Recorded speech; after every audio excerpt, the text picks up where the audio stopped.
sauver le loup.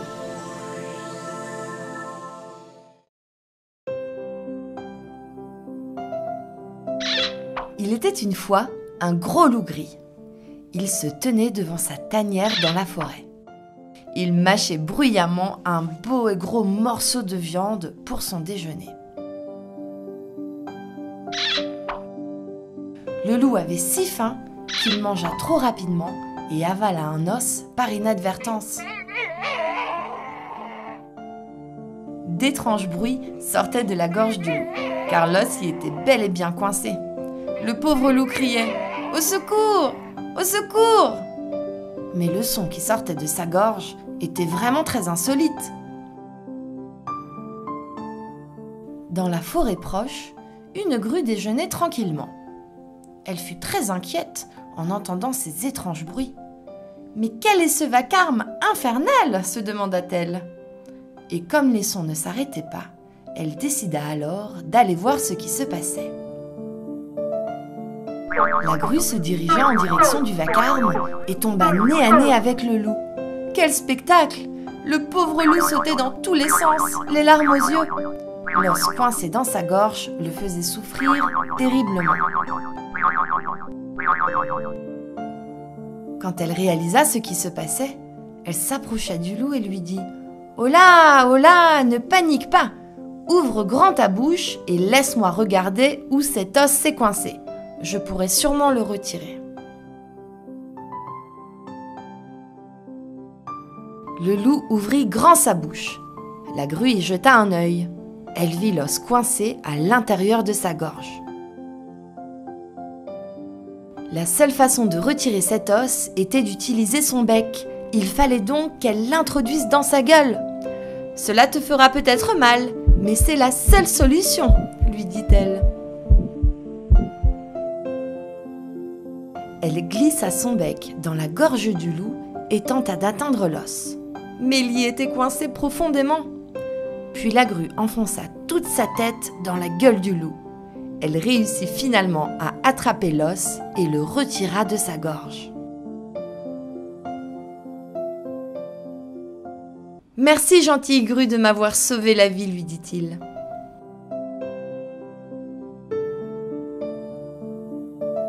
La grue, un peu naïve, réalisa alors sa chance. Elle avait plongé sa tête dans la gueule d'un loup sans avoir été mangée. Elle lui demanda « Alors, quelle est ma récompense maintenant ?»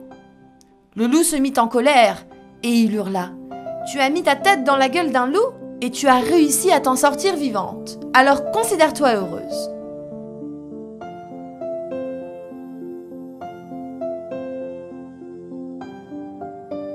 La grue s'envola dans la forêt, bien contente d'être sortie vivante de cette histoire. Elle réalisa que la gourmandise ne rime pas toujours avec gratitude. Elle pensa « Au lieu de te soucier d'une quelconque récompense, estime-toi heureuse d'être vivante. »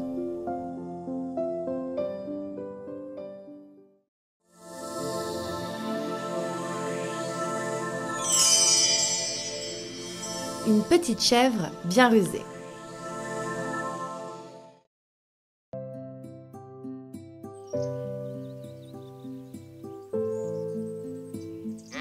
Il était une fois un troupeau de chèvres qui vivait dans une grande ferme. Les chèvres avaient le droit de paître dans les prés, mais elles étaient gardées par de gros chiens, car de méchants loups vivaient dans la forêt et pouvaient à tout moment surgir et les dévorer. Il fallait donc les protéger.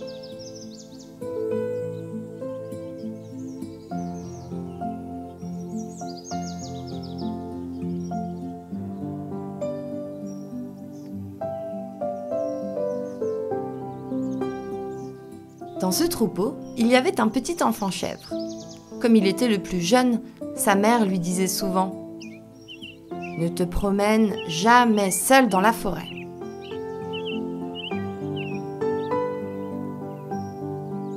Un jour, le petit enfant chèvre se régalait d'herbes tendres dans les prés. Et sans prendre garde, il s'aventura dans la forêt.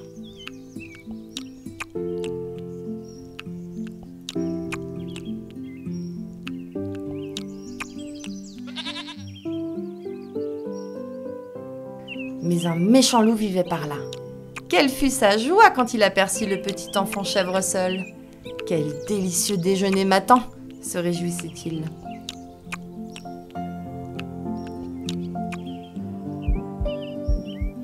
Le méchant loup se jeta sur l'enfant et approchant ses grosses dents jaunes tout près de son visage, il lui dit « Tu ne devrais pas te promener par ici tout seul, tu sais ?»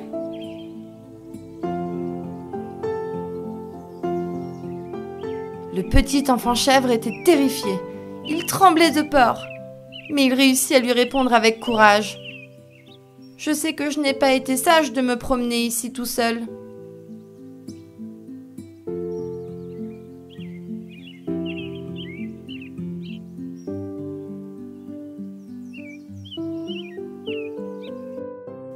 Le loup se mit à rire très fort.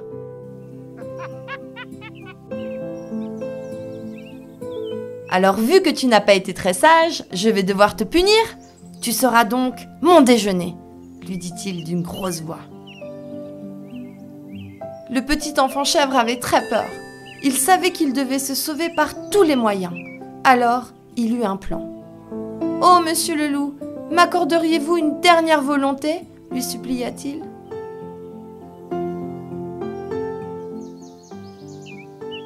« Bien sûr, tu peux toujours me demander. » « Oh, gentil loup, on dit dans tout le pays que vous avez une très belle voix. Pourriez-vous me chanter une chanson, s'il vous plaît ?» lui demanda-t-il. Le loup, très flatté, se mit à chanter avec ardeur.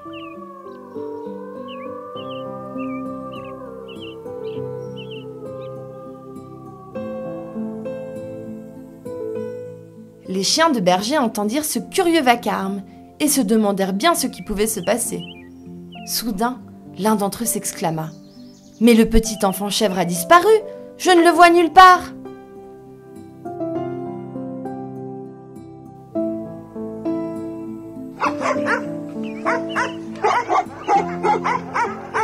Alors, ils se mirent à courir vers la forêt et se jetèrent sur le loup qui continuait de chanter. Malgré la bagarre féroce avec les chiens de berger, le loup réussit à s'échapper. «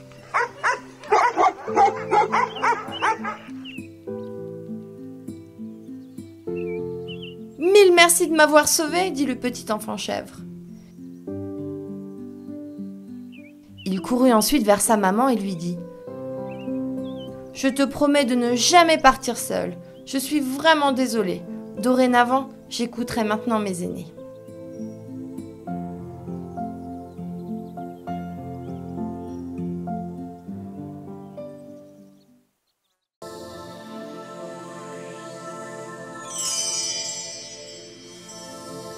Le chien et l'os.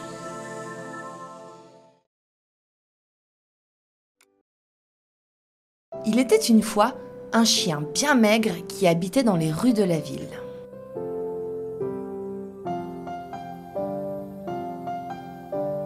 C'était un chien errant qui vivait de tout ce qu'il pouvait trouver pour manger. Les gens le chassaient toujours de leur porte. Alors, pour le pauvre chien, il ne lui restait bien souvent que les poubelles.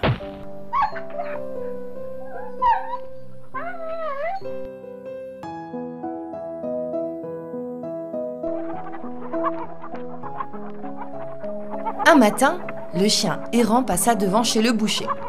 Et là, il vit plusieurs morceaux de viande par la fenêtre. Il y avait du poulet, du jambon et même des saucisses. Le chien se mit à baver devant la vitrine.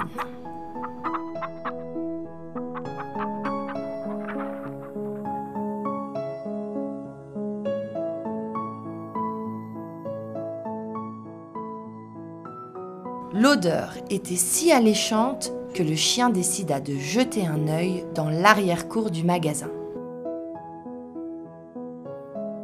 Peut-être qu'il trouverait un morceau de viande par là-bas. Si seulement je pouvais trouver un gros os à mâchouiller, pensa-t-il.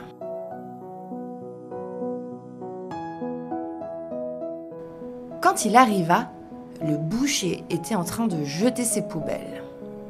Il regarda le chien et eut pitié de lui. Le pauvre, il était si maigre. « Je devrais donner quelque chose à manger à cette pauvre bête, » se dit-il.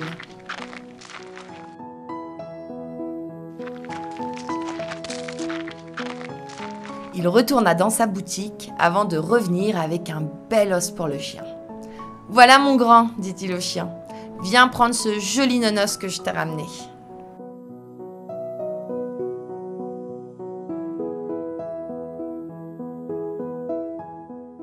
Le chien était si content. Il coura vers le boucher en remuant la queue, puis lui lécha les mains. Le boucher lui donna son os, puis le chien reconnaissant s'en alla en aboyant joyeusement.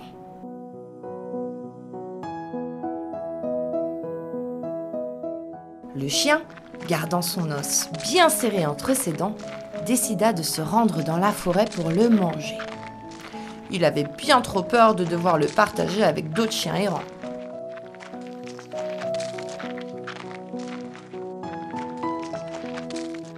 Pour rejoindre la forêt, le chien devait traverser un ruisseau. Il y avait un pont pour franchir le ruisseau. Le chien décida donc de le franchir.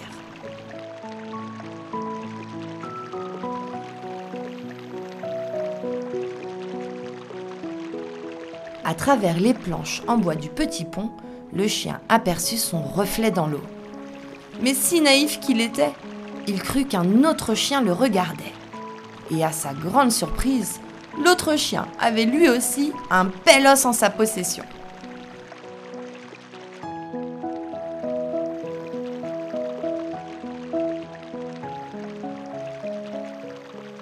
Alors, il décida qu'il voulait aussi son os.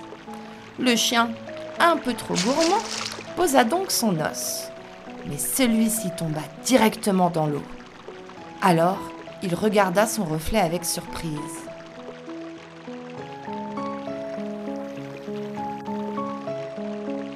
Et le pauvre chien réalisa ce qu'il venait de se passer. Il était vraiment contrarié d'avoir perdu son os. Mais il se dit « Que cette mésaventure m'apprenne à ne plus être si gourmand !» Et effectivement, jamais plus il ne fut aussi gourmand.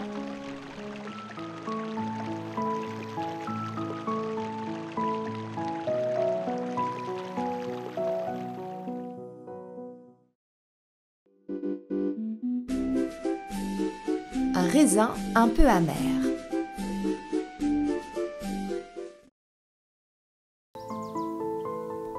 Il était une fois un renard très poilu qui vivait dans la forêt avec sa famille.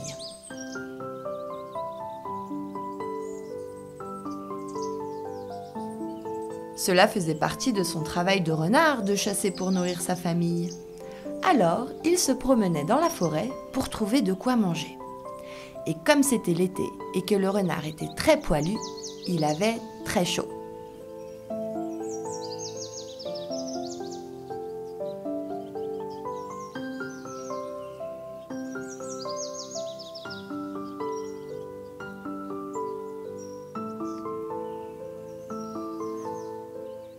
À ce moment-là, il aperçut des vignes remplies de jolies grappes de raisins. Quelle fut la surprise du renard! « Je n'ai jamais dû mettre les pieds dans cette partie de la forêt avant, se dit-il. Je me serais souvenu d'une si belle vigne. »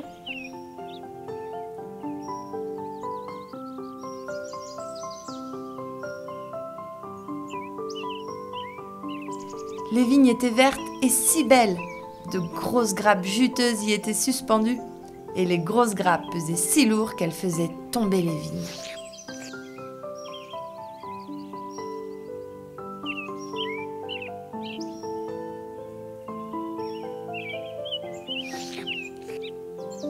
Le renard regarda les grappes avec gourmandise.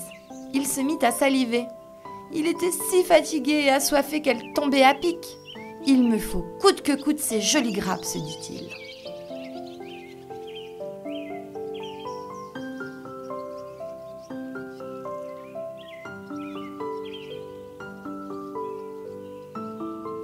Il se mit debout sur ses pattes et tenta d'attraper les grappes. Mais elles étaient beaucoup trop hautes pour lui. «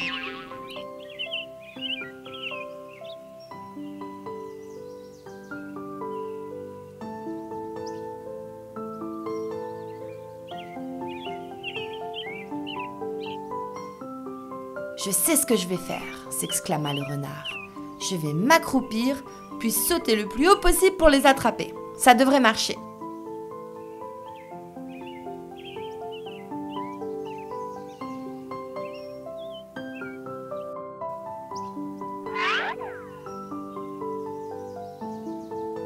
Alors le renard s'accroupit, puis se jeta sur les grappes. Mais il manqua sa prise de peu et retomba sur les fesses.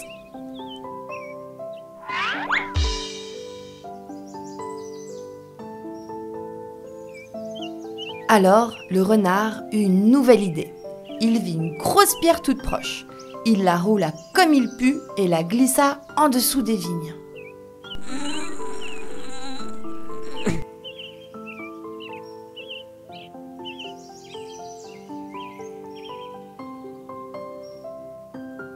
« Je vais pouvoir y arriver maintenant, se dit-il. » Il se mit sur la pierre et sauta à nouveau pour attraper les grappes. Mais le pauvre renard retomba au sol sans ses grappes.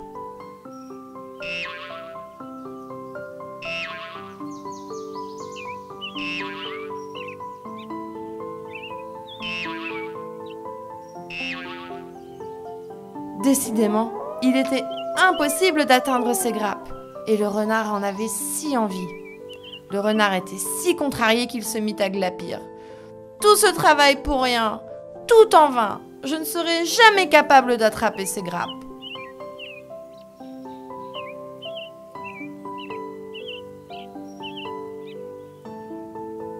Mais il ne perdit pas espoir et décida de retenter sa chance une dernière fois. Alors, il se dressa de nouveau sur sa pierre et sauta.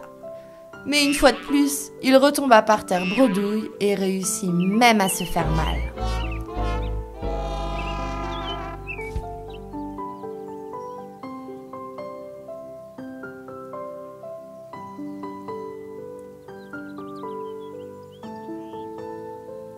Le pauvre renard se releva, puis s'éloigna en boitant.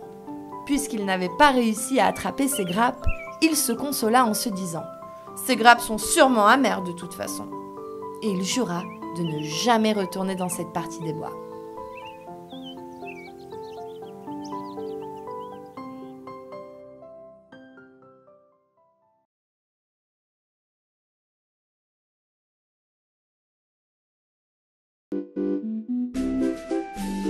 Un dîner raté.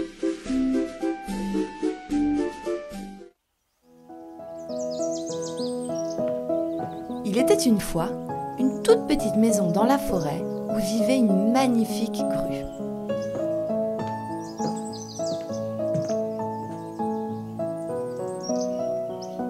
Près de sa maison, il y avait une autre petite maison où vivait un renard. Tous les deux étaient très bons amis et passaient leurs journées ensemble. Mais la petite grue ne savait pas que le renard était un drôle de personnage.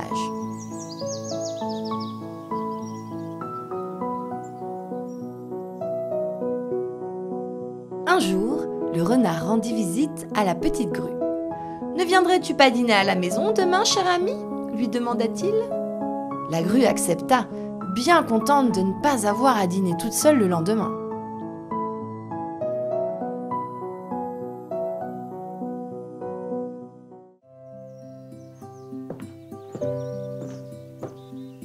Le lendemain, la petite grue s'habilla joliment. Elle mit un joli nœud papillon rouge autour du cou, un chapeau rouge sur sa tête, puis s'en alla dîner chez le petit renard.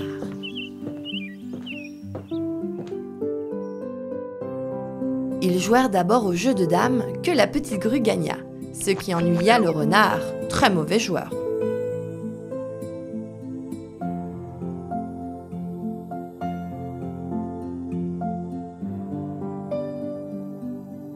Le renard proposa ensuite de se rendre dans la salle à manger où il dînerait. La table était joliment dressée et une bougie étincelait de 1000 feux la nappe à fleurs que le renard avait dressée.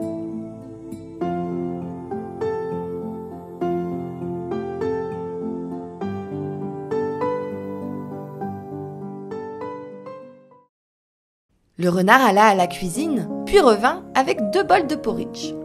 Il plaça un bol devant la petite grue, puis un bol à sa place.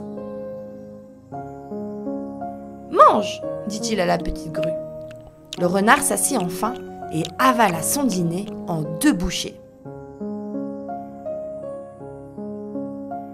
Mais la petite grue ne pouvait pas manger son dîner à cause de son bec. Elle mangeait généralement à l'aide d'un vase long et très fin. Mais elle tenta tout de même sa chance, en vain.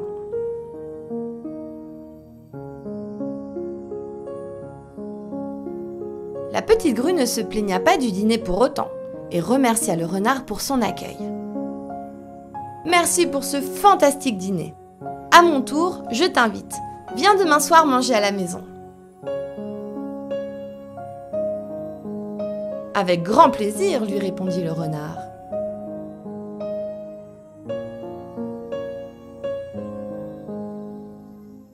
Mais la petite grue avait décidé de donner une leçon au renard. Alors le lendemain, elle servit du porridge pour le dîner, mais dans de longs vases très fins. Amusée, elle observait son ami le renard.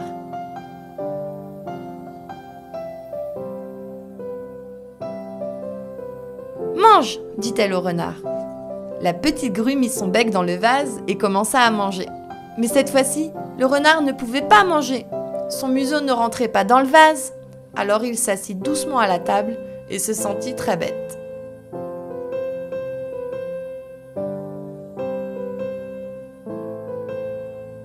Le petit renard réalisa que la petite grue lui avait donné une leçon.